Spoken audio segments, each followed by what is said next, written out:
ಇಲ್ಲಿ ಎರಡು corners important ಆಗುತ್ತೆ ಸರ್. ಒಂದು ಉತ್ತರ ಮತ್ತು ಒಂದು ವಾಯುವ್ಯ. ಏನಕ್ಕೆ ವಾಯುವ್ಯ ಅನ್ನೋದು ಫಸ್ಟ್ ಹೇಳ್ಬಿಡ್ತೀನಿ ಸರ್. ವಾಯುವ್ಯ ಅನ್ನೋದು ಮೂವ್ಮೆಂಟ್ ಜಾಗ ಸರ್.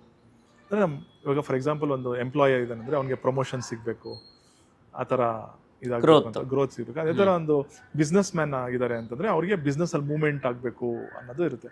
ಸೊ ಈ ವಾಯುವ್ಯ ಕೆಟ್ರೆ ಅನ್ನೋದೊಂದು ವರ್ಡ್ ಇದೆ ಸರ್. ಕೆಟ್ರೆ ಅನ್ನೋದಕ್ಕೆ ಅರ್ಥ ಏನು ಅಂತಂದ್ರೆ ಎಕ್ಸಾಕ್ಟ್ ವಾಯುವ್ಯ ಕಾರ್ನರ್ ನೋಡಿ ಸರ್. ಎಷ್ಟೊಂದು ಜನ ಏನಾಗಿದೆ ಬೆಂಗಳೂರಲ್ಲಿ ಆರ್ಕಿಟೆಕ್ಟ್ಸ್ ಏನ್ ಮಾಡ್ಬಿಡ್ತಾರೆ ಅಂದ್ರೆ ಟಾಯ್ಲೆಟ್ ಇರೋದು ವಾಯುವ್ಯದಲ್ಲಿ ಇಟ್ಬಿಡಪ್ಪ ಅಂತ ಹೇಳ್ತಾರೆ. ಬಟ್ ಅಲ್ಲೂ ಒಂದು ಕರೆಕ್ಟ್ ಪೊಸಿಷನಿಂಗ್ ಇದೆ ಸರ್. ಏನಾಗುತ್ತೆ ಅಂದ್ರೆ ನಮ್ದು ಒಂದು ಕರ್ಣರೇಖೆ ಮತ್ತು ನಾಗರೇಖೆ ಅಂತ ಹೇಳ್ತೀರಿ ಸರ್ ವಾಸ್ತು, ಡೀಪಾಗಿ ವಾಸ್ತು ಮಾಡಿದಾಗ.